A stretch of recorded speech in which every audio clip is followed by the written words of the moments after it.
نحمده ونصلي ونسلم على رسوله الكريم أما بعد فأعوذ بالله من الشيطان الرجيم بسم الله الرحمن الرحيم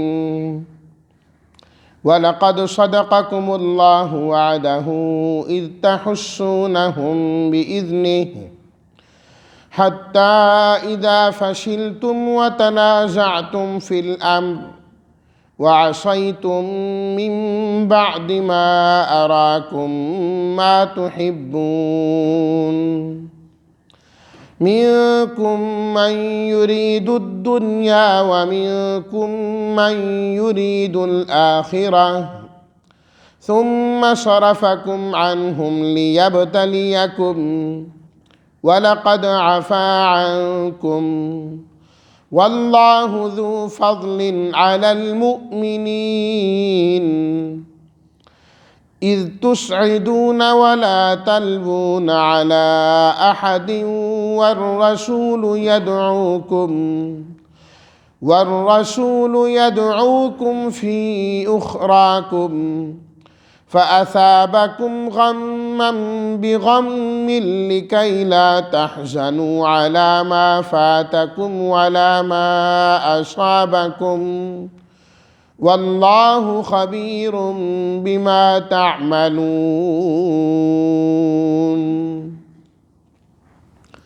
صدق الله مولانا العظيم اللهم صل على سيدنا ومولانا محمد وعلى آل سيدنا ومولانا محمد وبارك وسلم وَلَقَدْ صَدَقَ لقد البتہ تحقیق یقینی بات ہے صدق سچ کر دکھایا تحسونہم جب تم ان کو کاٹ رہے تھے بِإِذْنِهِ اللہ کے حکم سے فشلتم تم نے کمزوری دکھائی تنازعتم جھگڑ رہے تھے تم فی الامر حکم میں یعنی نبی کریم صلی اللہ علیہ وسلم کے حکم میں عصیتم تم نے کہنا نہ مانا ارا دکھایا اللہ نے کم تمہیں ما جو کچھ تحبون تم پسند کرتے تھے من یرید جو ارادہ کرتے تھے الدنیا دنیا کا منکم تم میں سے کچھ وہ یرید جو ارادہ کرتے تھے آخرت کا صرفا پھیر دیا اللہ نے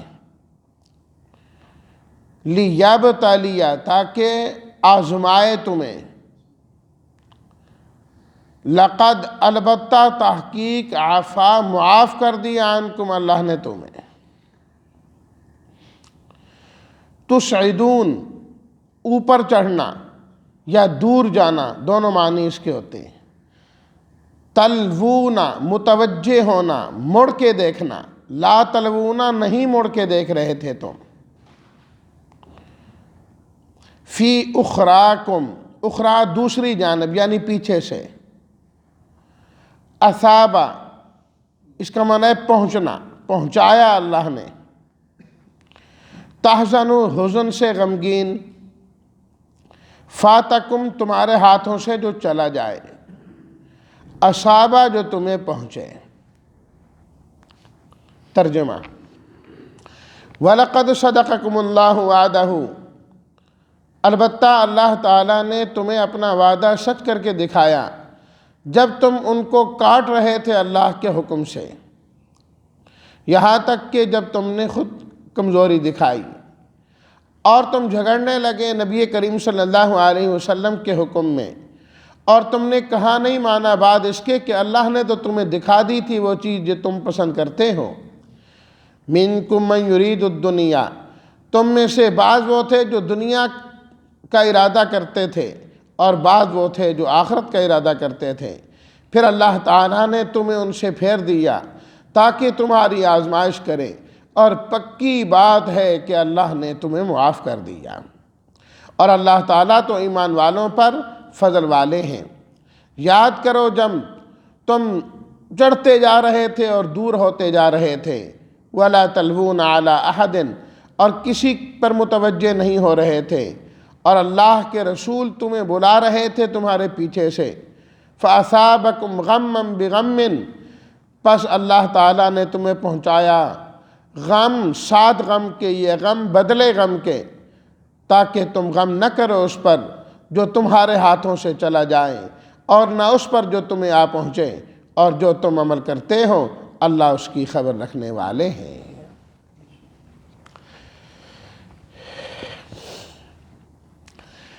غزوہ احد کے اندر وقتی طور پر جو پریشانی آئی، اس پر منافقین نے اور کفار نے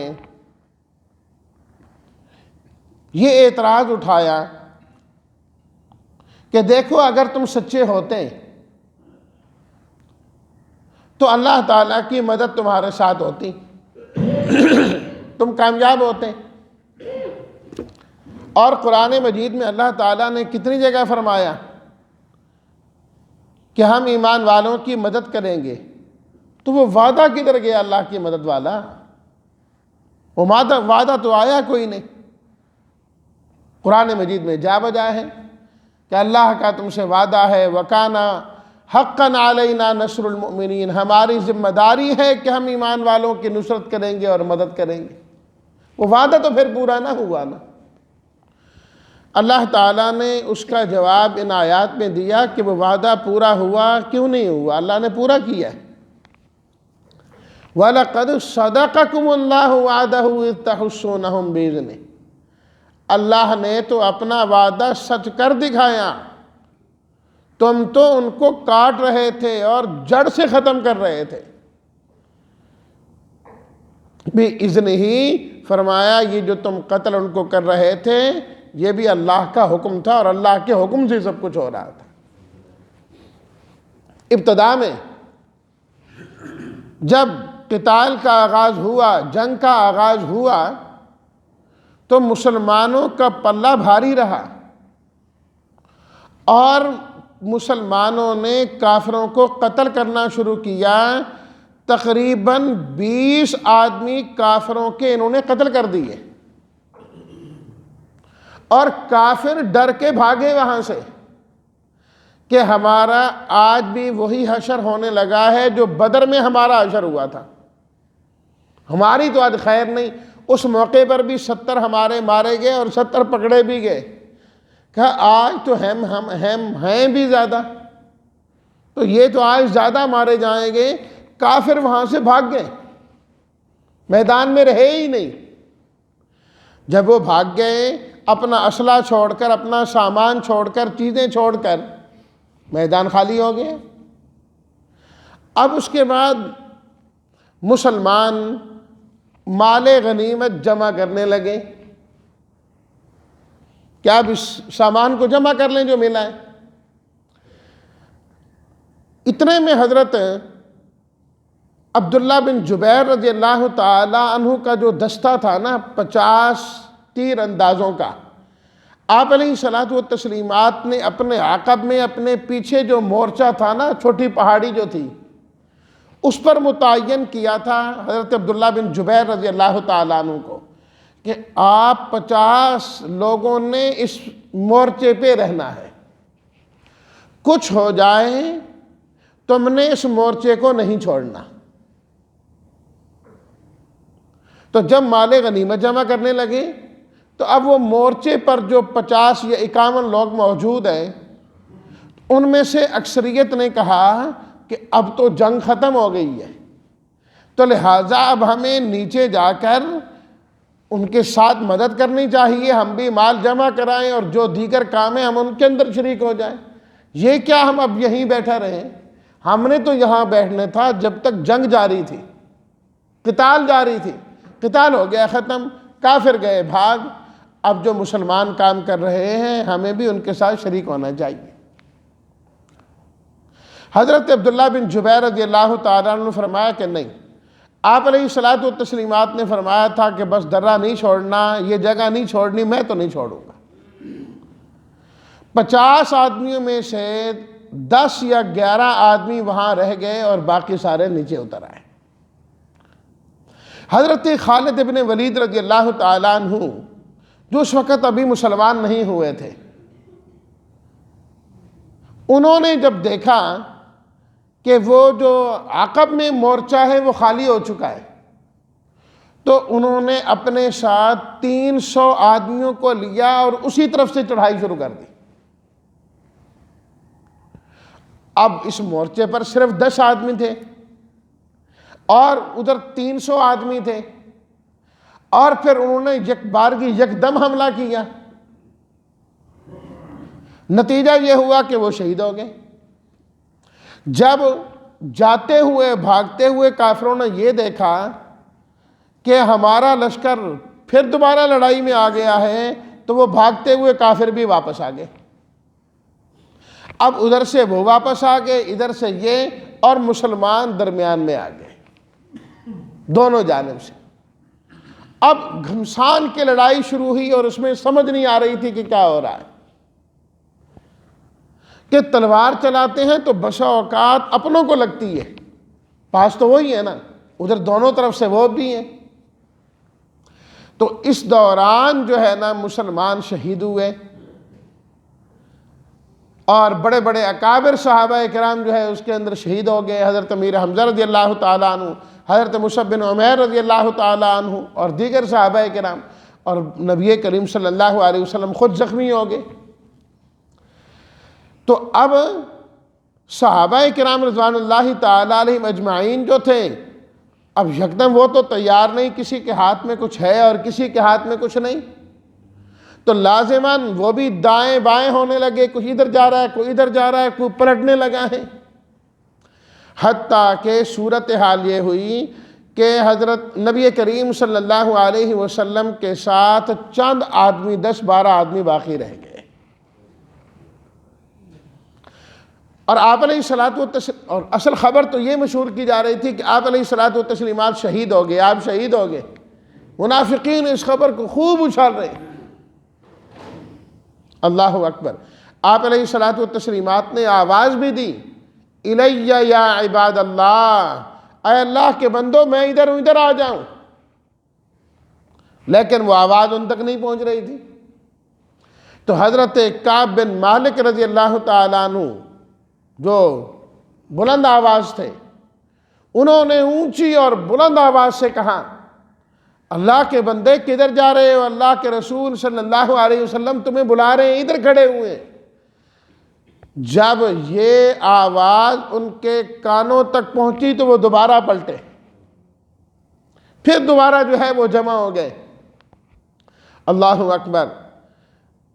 اور اس موقع پر پھر انہوں نے اپنے بہادری کے بڑے بڑے جوہر دکھائے، جن میں حضرت طلحہ رضی اللہ تعالیٰ عنہ، حضرت ابو دجانہ رضی اللہ تعالیٰ عنہ، ان لوگوں نے اپنی جان کی پرواہ کیے بغیر نبی کریم صلی اللہ علیہ وسلم کا دفاع کیا، اور آخر کار اسی صورتحال میں جو کافر ہے پھر وہ میدان سے چلے گئے۔ اللہ اکبر۔ اور پھر ابو سفیان رضی اللہ تعالیٰ عنہ جو اس وقت تک بھی ایمان نہیں لائے تھے، وہ تو فتح مکہ کے موقع پر ایمان لائے، تو وہ نام لینے لگے، کیا فلاں ہے، کیا فلاں ہے، کیا فلاں ہے، خاموش۔ تو آخر میں کہنے لگے، اعلو حبل، اعلو حبل، ہمارا حبل جو ہے نا بلند ہو گیا، آج کامیاب ہو گیا۔ حضرت عمر رضی اللہ تعالیٰ عنہ نے بآواز بلند کہا، میں بھی زندہ ہوں، ابو بکر بھی زندہ ہیں، آپ علیہ الصلوۃ والتسلیمات بھی موجود ہیں۔ پھر نعرہ تکبیر بلند آواز سے لگایا، تو آگے سے کافروں نے کہا، لنا عزا ولا عزا لکم، ہمارا عزا بھی ان کا ایک بت تھا نا، رب العزت ہم کہتے ہیں نا، اسی عزت سے انہوں نے بنایا ہوا تھا، عزا نے ہمیں عزت دی۔ آپ علیہ الصلوۃ والتسلیمات نے فرمایا ان کو جواب دو، اللہ مولانا ولا مولا لکم، اللہ ہمارا آقا ہے، وہ ہمارے ساتھ ہے، وہ تمہارے ساتھ نہیں ہے۔ یہ اس کی وقتی مصلحتیں ہیں جو اللہ رب العزت کی جانب سے ہو رہا ہے، اللہ ہے ہمارے ساتھ ہی۔ اسی کا اللہ تعالیٰ نے اگلے حصے میں ذکر کیا کہ ہماری مدد تو آئی تھی، تم ان کو کاٹ رہے تھے، جڑ سے ختم کر رہے تھے اور وہ بھاگ رہے تھے۔ حتیٰ اذا فشلتم، یہاں تک کہ تم نے خود کمزوری دکھائی، خود کمزوری دکھائی کہ رائے میں اختلاف کیا۔ وَتَنَازَعْتُمْ فِي الْأَمْرِ، آپ علیہ الصلاۃ والتسلیمات نے جو حکم دیا تھا کہ مورچہ نہیں چھوڑنا، اس حکم میں تم آپس میں جھگڑنے لگے، بعض کہنے لگے یہاں رہنا ہے، بعض کہنے لگے نیچے جانا ہے۔ وَعَصَيْتُم مِّن بَعْدِ مَا أَرَاكُم مَّا تُحِبُّونَ، اور نافرمانی، تم نے مانا نہیں آپ کے حکم کو، اللہ نے تو تمہیں دکھا دی تھی وہ چیز جو تم پسند کرتے ہو، یعنی فتح تو اللہ نے تمہیں دکھا دی تھی، اس کے بعد تم نے ہمارے نبی کی بات کو مانا نہیں ہے، اس وجہ سے یہ ہوا۔ بظاہر الفاظ بڑے سخت ہیں، میں نے جتنا ممکن ہو سکا ترجمے میں نرم الفاظ استعمال کرنے کی کوشش کی ہے، اس واسطے کہ وہ اللہ ان سے خطاب کر رہے ہیں نا، ہم تو براہ راست، کہاں ہم اور کہاں صحابہ کرام رضوان اللہ تعالی علیہم اجمعین۔ اور پھر آخر میں جملہ ویسے بھی آ رہا ہے، معافی کا بات ہی ختم ہو گئی۔ منکم من یرید الدنیا ومنکم من یرید الآخرہ، فرمایا بعض تو وہ تھے جو دنیا کا ارادہ کرتے تھے اور بعض وہ تھے جو آخرت کا ارادہ کرتے تھے، بعض چاہتے تھے مال غنیمت جمع کرنے کے لیے جائیں اور بعض کہتے تھے کہ نہ جائیں۔ حالانکہ مال غنیمت کو جمع کرنا یہ دنیا میں نہیں آتا، یہ بھی دنیا میں نہیں آتا، لیکن جو بڑے ہوتے ہیں ان کی شان بلند ہوتی ہے، ان کے ساتھ اللہ کا معاملہ اور ہوتا ہے اور عام بندوں کے ساتھ اور ہوتا ہے۔ اللہ نے خود قرآن مجید میں صحابہ کرام رضوان اللہ تعالی علیہم اجمعین کے متعلق فرمایا کہ یہ جو بھی کرتے ہیں اللہ کی رضا کے لیے کرتے ہیں، یبتغون فضلا من ربہم یبتغون فضلا من اللہ ورضوانا، یہ اللہ تعالیٰ کی رضا تلاش کرتے ہیں، اس کے فضل کو تلاش کرتے ہیں۔ تو اس لیے فرمایا تمہاری شایان شان یہ نہیں تھا کہ تم اس مورچے کو چھوڑ کے نیچے آ جاتے، یہ تو دنیا طلبوں کا کام ہے، یہ تو ان لوگوں کا ہے۔ صحابہ کرام تو دنیا نچھاور کرنے والے تھے، وہ تو عطا کرنے والے تھے، دینے والے تھے، دنیا کی طلب کے لیے نہیں آئے۔ آپ علیہ الصلاۃ والتسلیمات تو ان کو مال دیتے تھے، مال قبول نہیں کرتے تھے۔ حضرت عمرو بن عاص رضی اللہ تعالیٰ عنہ کو آپ نے پیغام بھیجا، تیاری کر کے آؤ، ایک کام ہے۔ حضرت عمرو بن عاص تیاری کر کے آگے، آپ نے فرمایا یہ مال ہے اپنے پاس رکھ لو، فلاں جگہ کی ذمہ داری تمہیں دی جاتی ہے، جاؤ۔ جس ذمہ داری کے لیے جاتا ہوں پر مال نہیں چاہیے۔ کیوں؟ فرمایا میں اس لیے نہیں ایمان لایا کہ مال کماؤں، دنیا کماؤں، میں تو اللہ کی رضا کے لیے اور اللہ کی رضا والی جگہ جنت لینے کے لیے آیا ہوں، مال لینے کے لیے نہیں آیا۔ اور آپ نے فرمایا نہیں نہیں نہیں، ایسی کوئی بات نہیں، نیک حلال مال ہو، نیک آدمی کو مل جائے، یہ بڑی نعمت ہوتی ہے، رکھو اپنے پاس، اس لیے کہ ایمان والا خود نہیں استعمال کرے گا، کسی نیک آدمی کو دے دے گا، اس کی ضرورت کو پورا کر دے گا۔ آپ زبردستی دیتے تھے، وہ لیتے نہیں تھے، وہ لیا نہیں کرتے تھے، ان کی شان یہ تھی۔ فرمایا ایسی شان والے مورچہ چھوڑ کے آ جائیں تو یہ تو پھر ہماری نظر میں دنیا طلبی ہے نا، حقیقت میں نہیں ہے۔ اللہ اکبر۔ ثم صرفکم عنہم، فرمایا جب یہ چیزیں ہوئی نا پھر اللہ نے پلٹ دیا، پھر پلٹا اللہ نے تمہیں، کہ پہلے تم ان کو قتل کر رہے تھے، اب انہوں نے آپ کو جو ہے نا شہید کیا۔ لیکن فرمایا ہوا تو اس وجہ سے جو سب کچھ تمہارے سامنے آیا، لیبتلیکم، ہم اس سے بھی تمہارا امتحان لینا چاہتے تھے کہ کون مخلص ہے جو کھڑا رہتا ہے اور کون منافق ہے جو یہاں سے بھاگتا ہے۔ امتحان لیا تو منافقوں نے تو کہنا شروع کر دیا، جی آپ علیہ السلام شہید ہو گئے، اب تو لڑنے کا فائدہ ہی کوئی نہیں ہے، یہ نہیں ہے وہ نہیں ہے۔ فرمایا یہی تو ہم نے پہچان کرانی تھی نا، یہی تو پہچان کرانی تھی۔ اور آخر میں اللہ نے فرما دیا کہ صحابہ کرام کی شان بہت بلند، مقام بہت بلند، فرمایا گھبرانا نہیں، گھبرانا نہیں، والا قد، پکی، قد کا معنی بھی پکی، لام پھر داخل کیا، یقیناً پکی بات ہے، عفانکم، ہم نے تمہیں معاف کر دیا ہے، اللہ نے تمہیں معاف کر دیا، واللہ ذو فضل علی المؤمنین، اللہ تو ایمان والوں پر ہے ہی فضل کرنے والے۔ فرمایا اللہ نے اگر آپ جیسے ایمان والوں پر فضل نہیں کرنا تو کس پر کرنا ہے؟ کس پر کرنا ہے؟ تو اس لیے امت کے لیے یہ جائز نہیں ہے کہ وہ ان صحابہ کرام کی ان کمزوریوں کو پکڑ کے بیٹھے۔ رب نے بھی ذکر کرنے کے بعد فوراً ہی کہہ دیا معاف، اسی آیت میں، اگلی آیت میں بھی نہیں۔ اور ہم اگلی آیات میں پڑھیں گے، ان قریب ان آیات میں اللہ نے 3 مرتبہ معافی کا ذکر کیا۔ یہاں پر فرمایا نا عفا عنکم، اللہ نے تمہیں معاف کر دیا۔ آگے آیت نمبر 155 میں آ رہا ہے وَلَقَدْ عَفَا اللَّهُ عَنْهُمْ، اللہ نے ان کو معاف کر دیا، اللہ نے ان کو جو ہے معاف کر دیا۔ وہاں دوسری مرتبہ آیت نمبر 159 میں تیسری مرتبہ آیا فَاعْفُ عَنْهُمْ، میرے پیغمبر آپ بھی ان کو معاف کر دیں، آپ بھی ان کو 3 مرتبہ معافی کا اللہ نے ذکر کیا ہے۔ تو اس واسطے عام ایمان والے کو اس کے متعلق زبان ہی نہیں کھولنی چاہیے، جو قرآن مجید میں آ گیا بس جو ترجمے میں ہے بس اسی تک بات رکھنی چاہیے۔ جب اللہ نے اسے معاف کر دیا، ان کو معاف کر دیا اور کہہ دیا رضی اللہ عنہم ورضوا عنہ، میں ان سے راضی ہوں، یہ مجھ سے راضی ہیں، تو بندہ کون ہوتا ہے درمیان میں مخل ہونے والا؟ اذ تسعدون، فرمایا یاد رکھو اس وقت کو جب تم دور بھاگتے جا رہے تھے، ولا تلوون علی احد، کسی کو مڑ کے نہیں دیکھ رہے تھے، والرسول یدعوکم فی اخراکم، اور اللہ کے رسول تمہیں دوسری جانب تمہارے پیچھے سے بلا رہے تھے کہ اللہ کے بندے کدھر جا رہے ہو۔ فَأَصَابَكُمْ غَمًّا بِغَمٍّ، فرمایا ہمیں بھی پتہ ہے تمہیں غم پر غم آ رہے تھے، کہ ایک تو تمہیں پریشانی تھی اس بات کی کہ آپ علیہ الصلوۃ والسلام شہید ہو گئے، ایک پریشانی تھی کہ ہمارے دیگر صحابہ کرام جو ہے وہ شہید ہو گئے، خبر تو اس طریقے سے چل رہی تھی نا، غم پہ غم آ رہے تھے۔ اور یہ غم پہ غم اس لیے آ رہے تھے کہ تم نے ہمارے نبی کو بھی غم دیا، بغم من، اس غم کے بدلے میں غم آ رہے تھے یہ۔